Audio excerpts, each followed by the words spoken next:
Hello guys, this is Syed Yawar Hasan और आज आपको एक सीक्रेट बताता हूँ फैट बर्न का, जो बहुत कम लोगों को पता है। और एक्चुअली मैं जितने भी सीक्रेट बोलता हूँ उसका मतलब होता है एजुकेशन और नॉलेज। अगर एजुकेशन नॉलेज आपके पास है तो सारे सीक्रेट्स आपको पता हैं। और ये वीडियो सिर्फ क्लाइंट्स के लिए नहीं है, जो ट्रेनर्स इस वीडियो को देख रहे हैं उनके लिए भी बहुत ज़रूरी है। अगर आप अपने क्लाइंट को ट्रेन कर रहे हैं, उनका फैट लॉस करा रहे हैं, तो ये इन्फॉर्मेशन आपके पास होना चाहिए। सो जब भी हम फैट बर्न करने की बात करते हैं तो हम बात करते हैं एक्सरसाइज की, रेस्ट की और डाइट की। क्योंकि डाइट एंड रेस्ट कितना इंपॉर्टेंट है आपके फैट बर्न प्रोग्राम के लिए, ये आपको पता है। और मैंने बहुत सी वीडियो रेस्ट और डाइट बनाई है। तो आज हम बात करने वाले हैं एक्सरसाइज को लेकर। तो हमें आज तक जो इन्फॉर्मेशन मिली है, या फिर हम ये बोले कि मेजॉरिटी ट्रेनर्स अपने क्लाइंट से यही बोलते हैं कि अगर आपको फैट लॉस करना है तो जितनी एक्सरसाइज करोगे और जितना स्वेट बहाओगे उतना आपका फैट लॉस होगा। हमारे यहाँ तो ऐसा माना जाता है कि अगर आपकी बॉडी से पसीना नहीं निकल रहा है तो समझ लो आपका फैट लॉस होना तो पॉसिबल ही नहीं है। ऐसी बहुत सारी बातें आपको अपने ट्रेनर से सुनने को मिलती होंगी। बात यह है कि क्या ये सब बातें सही हैं? मैं आपको इस वीडियो के अंदर बहुत ही सिंपली तरीके से समझाने की कुछ कोशिश करता हूँ। जब भी आप एक्सरसाइज करते हैं तो एक तरह से आप अपनी बॉडी को टॉर्चर कर रहे हैं, आप अपनी बॉडी को स्ट्रेस दे रहे हैं। आपकी बॉडी के अंदर जो स्ट्रेस हार्मोन्स हैं वो एक्टिव होते हैं, बॉडी में वेयर एंड टेयर होता है, मस्कुलर पेन होता है, सोरनेस आती है। तो कुल मिला के आप अपनी बॉडी को टॉर्चर कर रहे हो। तो क्या इतना टॉर्चर करने के बाद हम ये मान लें कि बॉडी का फैट लॉस होगा? तो आंसर है नहीं। कहने का मतलब है, जब भी आप इतना टॉर्चर करने के बाद अपनी बॉडी को रिकवर करते हो रेस्ट देके, तो जो रिकवर के बाद आपकी बॉडी आफ्टर रिकवरी जो आती है सामने, वो एक्चुअली आपके रिजल्ट हैं। यानी कि वर्कआउट और जो रिजल्ट के बीच का जो सफ़र है रिकवरी का, वो एक्चुअली आपको रिजल्ट दे रहा है। रिकवरी की बात करें तो रिकवरी आपको आपकी डाइट से भी लेनी पड़ेगी और रेस्ट से भी।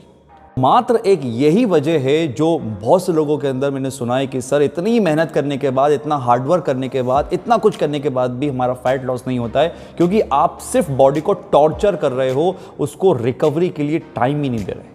फिर वही बात रिपीट करूंगा कि 2 टाइम वर्कआउट करने से या 3 घंटे वर्कआउट करने से आपका फैट लॉस में कोई इंप्रूवमेंट नहीं होता है, जब तक आप प्रॉपर तरीके से अपनी बॉडी को रिपेयर नहीं करते, रिकवरी नहीं करते। 2012 की बात है, मेरा एक फ्रेंड था जो मिस्टर भोपाल के लिए प्रिपेयर हो रहा था एंड उसके बाद उसकी बॉडी के अंदर जो चेंजेस आए थे वो अमेजिंग थे। मिस्टर भोपाल कई बार वो जीता भी, लेकिन हो क्या रहा था कि 3 साल का उसका गैप लग गया। 3 साल उसने वर्कआउट नहीं करा एंड 3 साल के बाद जब उसने वर्कआउट स्टार्ट करा तो उसके साथ बहुत सारी इंजरीज हुई। उसका रीज़न मैं आपको बता रहा हूँ कि बात वही है, सुबह कार्डियो, 3 घंटे शाम को ट्रेनिंग। जब तक उसकी बॉडी यंग थी, एकदम फ्रेश थी, बॉडी एक्सेप्ट कर रही थी, लड़ रही थी एक तरह से बोलूँ। लेकिन जब धीरे धीरे होता क्या है, अब आपकी बॉडी के अंदर अब जब गैप करते हो तो आपकी बॉडी में जो इंजरीज हैं वो उभर कर आती हैं।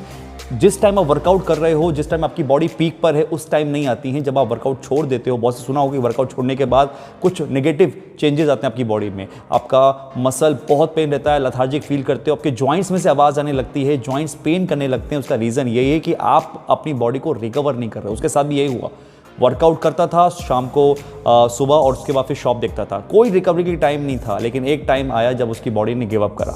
आज भी उसके साथ जॉइंट से रिलेटेड प्रॉब्लम्स हैं। सो टॉपिक पर आते हैं। चाहे आपका गोल फैट लॉस हो, चाहे आपका गोल मसल गेन हो, मैं आपसे एक चीज़ बोलूँगा, ओवर ट्रेनिंग ना करें। क्योंकि कुछ टाइम तो आपको ये बहुत अच्छा लगेगा, लेकिन उसके बाद ये बहुत नेगेटिव इफेक्ट देगा। और ओवर ट्रेनिंग किसी भी कंडीशन से, किसी भी तरीके से आपके हार्ट के लिए अच्छा नहीं है, क्योंकि आपकी बॉडी को रिकवर होने में टाइम लगता है। अगर आप मंडे को बहुत हाई इंटेंसिटी के साथ कोई बड़ा मसल कर रहे हैं, मतलब हैवी लिफ्ट्स कर रहे हैं, तो सेकंड डे यानी कि ट्यूसडे को कोई छोटा मसल लें, ताकि आपकी बॉडी को एग्जैक्टली 24 to 48 आवर का टाइम मिले उस बड़े मसल को रिकवर करने में। और छोटा मसल आप ट्रेन करेंगे तो उसको रिकवरी के अंदर इतना टाइम नहीं चाहिए होता। तो इस तरीके से आपको मैनेज करना पड़ेगा। मंडे, ट्यूसडे, वेडनेसडे, थर्सडे, एक दिन हैवी लिफ्ट्स, बड़ा मसल, एक दिन छोटा मसल। इस तरीके से आपको अपनी एक्सरसाइज को मैनेज करना पड़ेगा। फिर अगर आप फैट लॉस कर रहे हैं तो सबसे अच्छा ये है कि आप एक दिन स्ट्रेंथ करें हाई इंटेंसिटी के साथ, और दूसरे दिन आप कार्डियोवास्कुलर एक्टिविटीज कर सकते हैं। ट्रस्ट मी गाइस, ये जो पैटर्न है मैं आपको जिस तरीके से बता रहा हूँ, क्योंकि आपको रिकवरी का टाइम अच्छा मिलेगा, आपकी बॉडी अच्छी तरीके से रिकवर हो पाएगी, बॉडी में सोरनेस या पेन नहीं रहेगा। ये ज़्यादा बेटर है उस एक दिन में 2 टाइम वर्कआउट करने से, या एक दिन में 3 घंटे एक्सरसाइज करने से। ये जो पैटर्न है ये ज़्यादा बेटर है। बहुत इंपॉर्टेंट इन्फॉर्मेशन ये ट्रेनर्स के लिए, मेंबर्स दोनों के लिए है। बहुत बार मैंने देखा है कि आज के टाइम के अंदर जिम्स में फिटनेस टेस्ट नहीं होते हैं। फिटनेस टेस्ट का मतलब समझा देता हूँ, जब आप क्लाइंट को ट्रेन करते हैं, हाई आप कार्डियोवास्कुलर एक्टिविटीज़ करा रहे हैं या हाई इंटेंसिटी के साथ स्ट्रेंथ करा रहे हैं, तो आपको नहीं पता है कि उसका जो हार्ट की कंडीशन है वो क्या है। देखिए ये बहुत इंपॉर्टेंट है। नॉर्मली आपने सुना होगा कि जिम के अंदर किसी को हार्ट अटैक आ गया, सडनली उसको कार्डियक अरेस्ट आ गया, ये चक्कर खा के फेंट हो गई, गिर गया, पल्स रेट एबनॉर्मल हो गई, बीट हार्ट बीट बहुत तेज़ हो गई। ये सब क्यों होता है? क्योंकि आपको एग्जैक्टली पता नहीं है कि आपको आपके हार्ट को कितना काम कराना। कि बॉडी तो स्ट्रांग है लेकिन आपका हार्ट कैसे स्ट्रांग होगा, मैं आपको बताता हूँ। आपको सिंपल सा टेस्ट करना है, आप खुद भी कर सकते हैं, जो ट्रेनर देख रहे हैं वो अपने क्लाइंट को करवा सकते हैं। ट्रेडमिल 1 मिनट या फिर कोई भी स्ट्रेंथ एक्टिविटी 1 मिनट कंटिन्यू करवाएं और उनका पल्स जो है वो चेक करें बिफोर एक्टिविटी। नॉर्मली किसी का जो हार्ट बीट रहती है वो लगभग 70 से 72 नॉर्मल रहती है, यानी 70 से 72 नॉर्मल रहती है। अब आपको 1 मिनट उनको एक्सरसाइज करवानी है, रनिंग करवानी है और उनका पल्स जो हार्ट बीट है वो चेक करनी है। कितनी आती है हम एग्जांपल के तौर पे लेते हैं, 140 से 150 के बीच में आएगी। यानी कि 1 मिनट में आपके जो हार्ट बीट है वो 72 से 140 150 पहुंच गई। अब आप 1 मिनट का रेस्ट दें। 1 मिनट का रेस्ट देने के बाद आप दोबारा से उनकी हार्ट बीट चेक करें तो देखें कि कितनी गिरावट आई है। यानी कि 140 से 130 गई है या 120 गई है या 110 गई है, कितनी गिरावट आई है उनकी हार्ट बीट में। देखिए अगर आपकी हार्ट बीट सिर्फ 10 से 15 ही बीट कम हुई है, यानी 140 से सिर्फ 125 आई है, तो समझ लो आपकी हार्ट की कंडीशन इतनी अच्छी नहीं है। आपको तुरंत इंटेंसिटी रोकना चाहिए या इंटेंसिटी कम स्टार्ट करो। आप लाइट वॉकिंग से, जॉगिंग से स्टार्ट करो। हाई इंटेंसिटी वर्कआउट आपके लिए अच्छे नहीं है, आपको हार्ट अटैक के चांसेस हैं।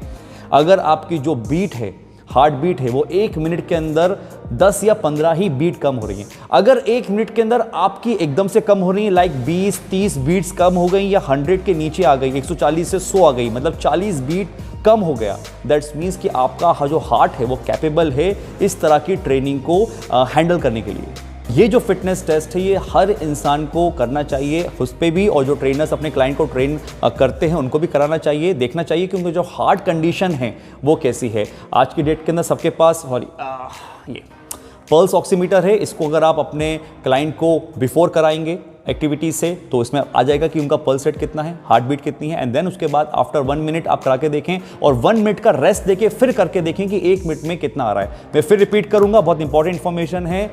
10 से 15 अगर कम होता है सिर्फ 1 मिनट के अंदर, दैट्स मीन्स कि आपका हार्ट इतना अच्छा नहीं है, उसकी कंडीशन इतना अच्छा नहीं है, तो वॉकिंग और नॉर्मल बॉडी वेट से स्टार्ट करें।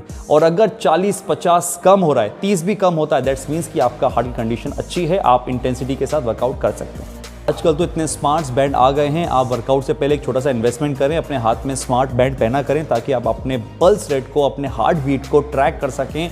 और अगर आप देख रहे हैं कि आपका जो बीट है वो कंटिन्यू बढ़ रहा है, 130, 140, 150, वो डाउन नहीं हो रहा है, तो रेस्ट पीरियड थोड़ा सा बढ़ाएं बिटवीन द सेट। एक सेट लेने के बाद थोड़ा सा रेस्ट पीरियड बढ़ाएं, अपने पल्स को मेंटेन करें। देखिए 130, 140 इज गुड, लेकिन 180, 190 कंटिन्यू आपकी पल्स जा रही है, दैट्स मीन्स कि आपका हार्ट उस टाइम इतना अच्छे से काम नहीं कर रहा है। क्योंकि हार्ट का पंप करना ब्लड के लिए बहुत ज़रूरी है, लेकिन हार्ट का वाइब्रेट होना, पंप करना इज डिफरेंट थिंग। जब बीट होता है वो पंप कर रहा है, लेकिन जब वाइब्रेट होता है 180, 190 पे जब हार्ट वाइब्रेट होता है तो आपको हार्ट अटैक के चांसेस हैं। तो उस कंडीशन में थोड़ा रेस्ट पीरियड बढ़ाइए और आपके साथ अगर हार्ट की प्रॉब्लम है तो अपने जो हार्ट बीट हैं उसको स्मार्ट वॉच को ट्रैक करें और देखें कि आपका जो हार्ट है वो प्रॉपर तरीके से काम कर रहा है या नहीं कर रहा है। इसके रिलेटेड कोई भी क्वेश्चन क्वायरी हो तो आप मुझे कमेंट बॉक्स में ज़रूर बताइएगा, आपका आंसर मिलेगा। Take care.